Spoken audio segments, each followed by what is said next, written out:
നിയമസഭാ തെരഞ്ഞെടുപ്പിൽ സീറ്റ് വേണമെന്ന ആവശ്യവുമായി മുസ്ലിം ലീഗിന്റെ പ്രവാസി സംഘടനയായ KMCC രംഗത്ത്. യുവാക്കൾക്കും വനിതകൾക്കും അവസരം ലഭിക്കുന്നത് പോലെ പ്രവാസികൾക്കും അവസരം ലഭിക്കണമെന്ന് KMCC global secretary Puthur Rahman ദുബായിൽ പറഞ്ഞു. മുസ്ലിം ലീഗിന്റെ പ്രവർത്തക സമിതിയിൽ ഈ ആവശ്യം ഉന്നയിച്ചിട്ടുണ്ടെന്നും പുത്തൂർ റഹ്മാൻ വ്യക്തമാക്കി.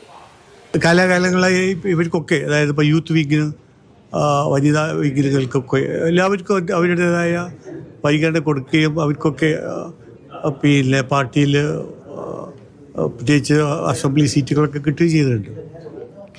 അപ്പം ഈ പ്രാവശ്യം ഞങ്ങളുടെ വർക്കിംഗ് കമ്മിറ്റിയിൽ ആവശ്യപ്പെട്ടിട്ടുണ്ടായിരുന്നു KMCCക്ക് ഈ പ്രാവശ്യം ഒരു സ്ഥാനാർത്ഥി വേണം എന്ന് നമ്മൾ ആവശ്യപ്പെട്ടിട്ടുണ്ട്. ഇതാണ് KMCC എന്ന മുസ്ലിം ലീഗിന്റെ പ്രവാസി സംഘടനയുടെ ഇത്തവണത്തെ ആവശ്യം. ഗൾഫ് മേഖലയിൽ പ്രവാസി മലയാളികളുടെ ഏറ്റവും വലിയ സംഘടനയാണ് KMCC.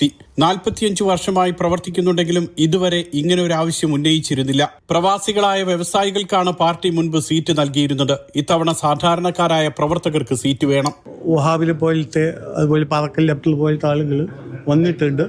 അവർക്ക് KMCC പേരിൽ കിട്ടിയിട്ടുണ്ട് എന്ന് പറയണ്ട. അപ്പം നമ്മളെ കാഴ്ചപ്പാട് അത് ഒരു വ്യവസായ പ്രമുഖർ എന്ന നിലക്ക് കൂടിയാണ്. പക്ഷേ KMCC അതിൻ്റെ കൂടെ ഉണ്ട്.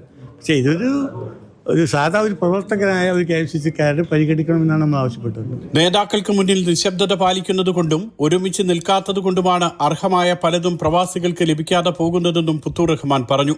അസംബ്ലി സീറ്റ് മാത്രം പോരാ, ചില ബോർഡുകളിൽ കൂടി പ്രവാസികളെ പരിഗണിക്കണമെന്ന ആവശ്യവും KMCC ഉന്നയിക്കുന്നുണ്ട്. KMCCക്ക് ഒരു സീറ്റ് ലഭിക്കുകയാണെങ്കിൽ ദുബായിൽ നിന്നുമുള്ള KMCC നേതാവ് PK അൻവർ നഹയ്ക്കാണ് കൂടുതൽ സാധ്യത. PK അബ്ദുറബ്ബ, അദ്ദേഹത്തിന്റെ സഹോദരൻ, മുൻ മന്ത്രി, ഇത്തവണ മത്സരിക്കുന്നില്ലെങ്കിൽ അൻവർ നഹയ്ക്ക് കൂടുതൽ പരിഗണന ലഭിക്കും.